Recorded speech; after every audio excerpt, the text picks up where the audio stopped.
Hello, in this video I'm gonna show you how we can perform the hard reset of your Bose Sport Earbuds. So first of all, as you can see, I'm successfully connected with my phone, and right now to perform this hard reset we have to remove both earbuds from the case and put one of it close to our ears, because we have to hold this Bluetooth button of the charging case until we hear the voice notification that we successfully performed the reset.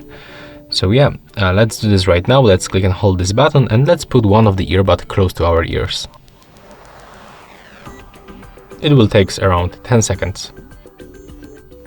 Okay, and right now I definitely hear that sound that I successfully performed the reset, that all of the devices at least was cleared, and as you can see right now they are set up to the pairing mode because they slowly blinking.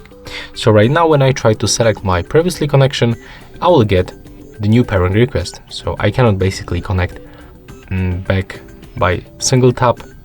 I just have to perform the new pairing. So that's all for this video. Hope you like it.